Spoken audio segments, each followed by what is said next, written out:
حتیٰ کہ رمضان المبارک میں ایک رات آتی ہے جس کو لیلۃ القدر کہا جاتا ہے، جس رات قرآن اترا تھا۔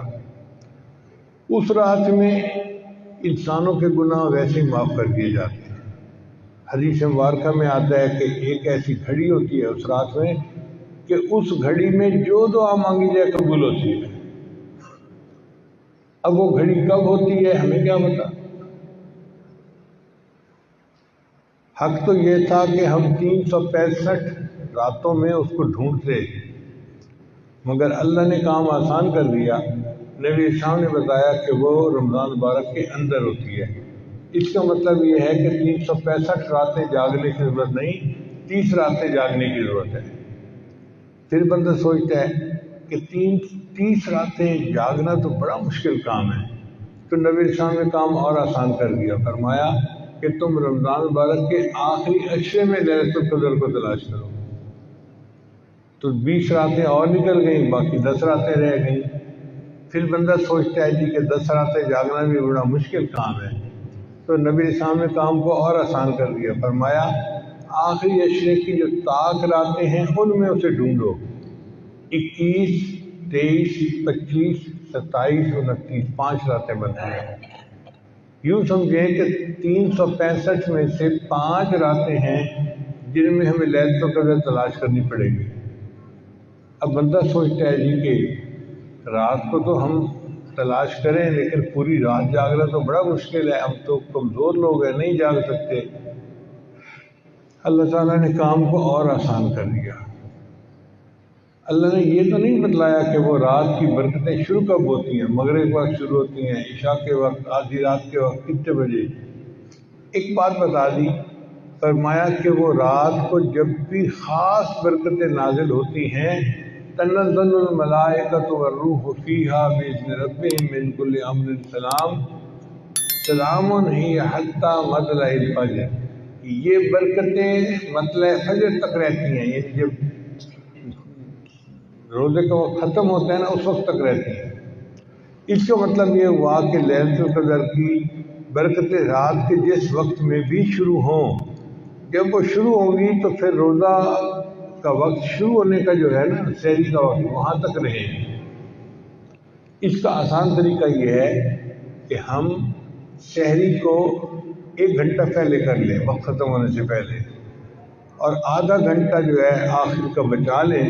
اس آدھے گھنٹے میں 2 رکعت 4 رکعت نفل پڑھ لیا کریں اور 10-15 منٹ بیٹھ کے دعا کر لیا کریں۔ جب بھی لیلۃ القدر ہوئی تو وہ وقت لیلۃ القدر میں ضرور آئے گا اور ہمیں لیلۃ القدر پانے کا اجر مل جائے گا۔ اور اس رات کی عبادت 1000 مہینوں کی عبادت سے بہتر ہے۔ 1000 مہینے تقریباً 83 سال بنتے ہیں، اور 80 سال سے کم تو عمر ہوتی ہے۔ اس کا مطلب یہ کہ ایک رات اگر مل گئی تو پوری زندگی کے گناہ معاف ہو جائیں گے۔ اللہ نے کام کو کتنا آسان کر دیا۔ تھوڑی سی ہمت کرنے کی بات ہے، اللہ تعالیٰ کی رحمت بہانہ ڈھونڈتی ہے مغفرت کے۔ استغفار اصل میں کہتے ہیں ندامت کو، شرمندگی کو، کہ بندہ جو عمل کرے، گناہ کرے، اس پر استغفار کرے، دل کے اندر ریپینٹنس محسوس کرے۔ جب ہم یوں محسوس کرتے ہیں نا، یار مجھے ایسا نہیں کرنا چاہیے تھا، یار مجھ سے غلطی ہو گئی، مجھ سے بلنڈر ہو گیا، آئندہ ایسا نہیں کروں گا، یہ جو دل کے اندر ندامت اور افسوس ہوتا ہے نا، یہ اصل میں استغفار ہے، کہ دل پچھتاتا ہے کیوں کر بیٹھا، نہیں کرنا چاہیے تھا۔ اس لیے حدیث پاک میں فرمایا الندم توبۃ، کہ ندامت دل میں ہونا یہ بھی توبہ ہی ہے۔ تو استغفار ندامت کو کہتے ہیں، اور توبہ آئندہ گناہ نہ کرنے کا عزم صمیم کرنا، مصمم ارادہ کرنا، اس کو کہتے ہیں۔ اور استغفار بھی ہر بندے کو کرنی چاہیے، اور اپنی نیکیوں پر بھی استغفار کرنا چاہیے۔ رابعہ بصریہ اللہ کی نیک بندی کہا کرتی تھی، استغفارنا یحتاج الی استغفار، کہ ہم جو اللہ کے سامنے استغفر اللہ کی تسبیح پڑھتے ہیں نا، وہ اتنی غفلت سے پڑھ رہے ہوتے ہیں، اس استغفار کے اوپر ہمیں استغفار کرنے کی ضرورت ہے۔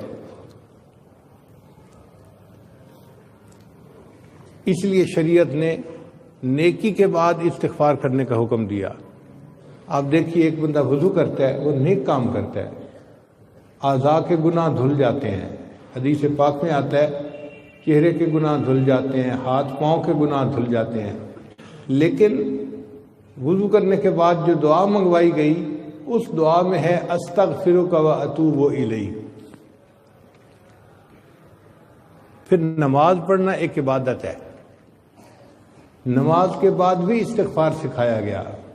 حدیث مبارکہ میں نبی السلام جب نماز کا سلام پھیرتے تھے تو ایک مرتبہ فرماتے تھے اللہ اکبر، اور 3 مرتبہ فرماتے تھے استغفر اللہ استغفر اللہ استغفر اللہ۔ بندہ سوچے بھئی کوئی گناہ تو نہیں نہ کیا، نماز پڑھی ہے، اس نماز پر کیا استغفار؟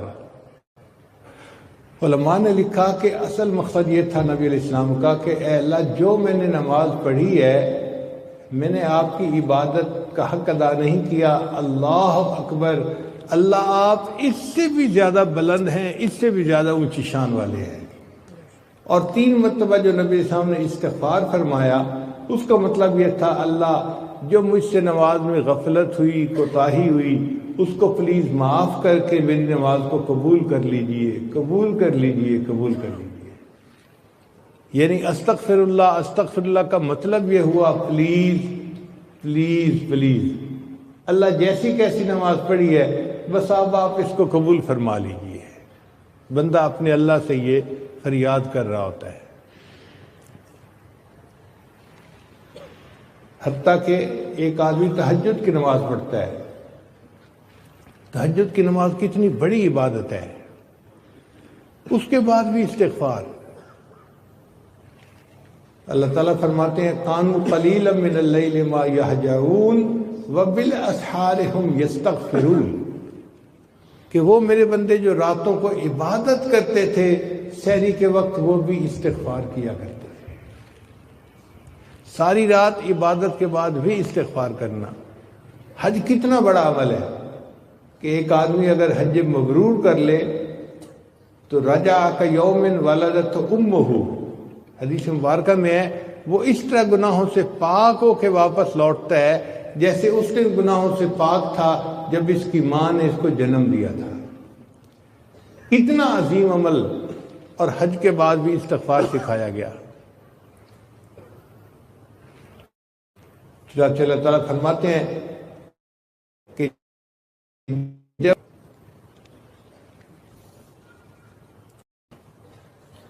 اس کا مطلب یہ ہوا کہ ہر عبادت کے بعد ہمیں استغفار کرنا چاہیے، اور استغفار سے اللہ تعالیٰ کی برکتیں بہت اترتی ہیں۔ ہماری زندگی کا ہر مسئلہ استغفار سے ٹھیک ہو سکتا ہے۔ حسن رضی اللہ تعالیٰ عنہ تشریف فرما تھے، ایک بندہ آیا، حضرت گناہ بہت زیادہ ہو گئے ہیں، کوئی عمل بتائیں۔ فرمایا استغفار کرو۔ ایک دوسرا بندہ آیا، حضرت بڑے دنوں سے بارش نہیں ہوئی، قحط سالی کا خطرہ ہے، کوئی عمل بتائیں۔ فرمایا استغفار کرو۔ ایک بندہ آیا، حضرت بہت غریب ہوں، کوئی عمل بتائیں اللہ مجھے مال دے دے۔ فرمایا استغفار کرو۔ ایک بندہ آیا، حضرت بیٹیاں ہی بیٹی ہیں، بیٹا نہیں ہے، دعا کرو اللہ مجھے بیٹا دے، کوئی عمل بتائیں۔ فرمایا استغفار کرو۔ ایک بندہ آیا، جی میرا باغ ہے، کوئی عمل بتائے کہ پھل اچھے ہوں۔ فرمایا استغفار کرو۔ ایک بندہ آیا، جی میری زمین ہے، دعا کرو چشمہ نکل آئے، پانی نکل آئے۔ فرمایا استغفار کرو۔ اب سننے والا بندہ بڑا پریشان، حضرت آپ کے ہاتھ میں عجیب نسخہ آ گیا، جو پریشانی لے کے آتا ہے آپ کہتے ہیں استغفار کرو استغفار کرو۔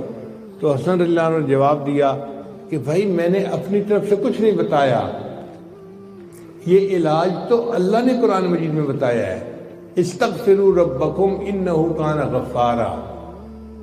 پہلے بندے نے گناہ کی معافی مانگی تھی تو دیکھو اللہ فرماتے ہیں کہ وہ بخشنے والا ہے۔ پھر یرسل السماء علیکم مدرارا، اللہ بارشیں برساتا ہے۔ وَيُمْدِدْكُمْ بِأَمْوَالٍ، اور اللہ مال کے ذریعے سے مدد کرے گا تمہاری، وَبَنِينَ، اور بیٹوں کے ذریعے سے مدد کرے گا، وَيَجْعَلْ لَكُمْ جَنَّاتٍ، اور اللہ تعالیٰ تمہارے لیے باغوں کے پھل عطا فرمائے گا، وَيَجْعَلْ لَكُمْ أَنْهَارًا، اور اللہ تعالیٰ تمہارے لیے چشموں کا پانی جاری فرما دے گا۔ تو قرآن مجید سے اس کی ثبوت ملتا ہے کہ استغفار کرنے سے یہ سارے انعام بندے کو مل جاتے ہیں۔ اب آپ غور کریں، ہماری جتنی بھی پریشانی ہے نا وہ انہی میں سے ہوتی ہیں۔ کوئی عورت بیٹا نہ ہونے کی وجہ سے پریشان ہے، کوئی آدمی اپنے رزق کی غربت کی وجہ سے پریشان ہے، تنخواہ کی کمی کی وجہ سے پریشان ہے۔ ان سب کا علاج استغفار کرنے میں ہے۔ ہم استغفار کریں تو ہمیں کسی سے کوئی تعویذ کی ضرورت ہی نہیں ہے۔ استغفار ہماری تمام پریشانیوں کا حل بن جائے گا۔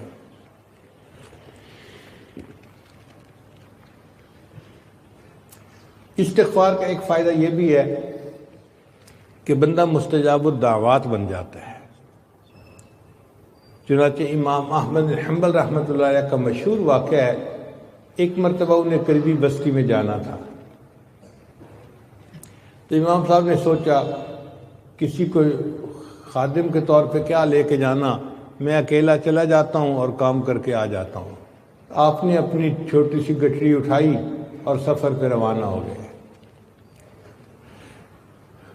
عشاء کی نماز کے وقت ایک بستی میں پہنچے۔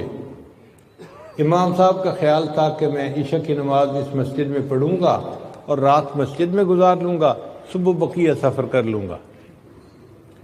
مسجد کا خادم آ گیا، بڑے میاں مسجد سے نکلے، میں نے تالا لگانا ہے۔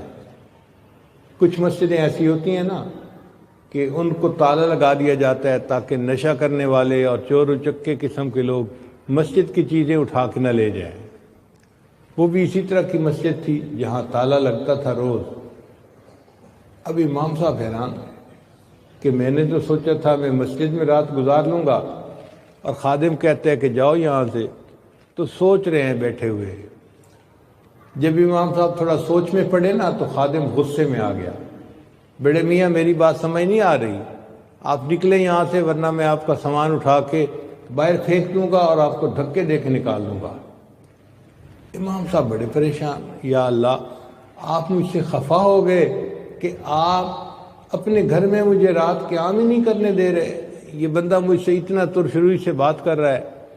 خیر امام صاحب مسجد سے باہر نکلے، دیکھا کہ مسجد کے دروازے کے بالکل ساتھ ایک تنور تھا، نان بائی کی دکان تھی، روٹیاں پکانے والے کی، جیسے افغانی روٹیاں پکتی ہیں نا تنور پہ لوگ لے کے جاتے ہیں۔ تو ایک نوجوان لڑکا روٹیاں پکا رہا تھا۔ امام صاحب نے سوچا سردی بھی ہے، اگر میں تنور کے پاس بیٹھ کے وقت گزار لوں تو وقت بھی گزر جائے گا اور صبح میں پھر سفر شروع کر دوں گا۔ تو امام صاحب نے اس نوجوان سے پوچھا بھئی کیا میں یہاں بیٹھ سکتا ہوں؟ اس نے کہا بڑے میاں بیٹھ جائیے۔ امام صاحب بیٹھ گئے، وہ نوجوان اپنا روٹیاں لگاتا رہا۔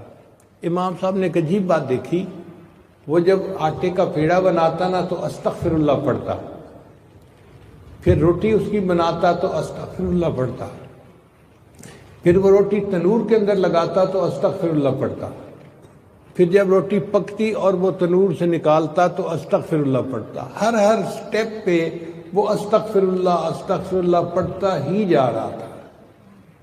کوئی 1 گھنٹہ امام صاحب بیٹھے رہے اور دیکھتے رہے، پھر امام صاحب نے مسکرا کے اس کی طرف دیکھا۔ نوجوان نے پوچھا بڑے میاں مجھے مسکرا کے کیوں دیکھ رہے ہیں؟ امام صاحب نے کہا کہ میں اس پر حیران ہوں کہ تو اتنا زیادہ استغفار کرتا ہے، پیڑا بناتے ہوئے استغفار، روٹی بناتے استغفار، روٹی لگاتے ہوئے استغفار، روٹی نکالتے ہوئے استغفار، ہر قدم پہ موقع پہ آپ استغفار پڑھ رہے ہیں۔ اس نے کہا جی میں استغفار کثرت سے پڑھتا ہوں، اس لیے کہ اس کے بدلے اللہ میری دعائیں قبول فرماتے ہیں۔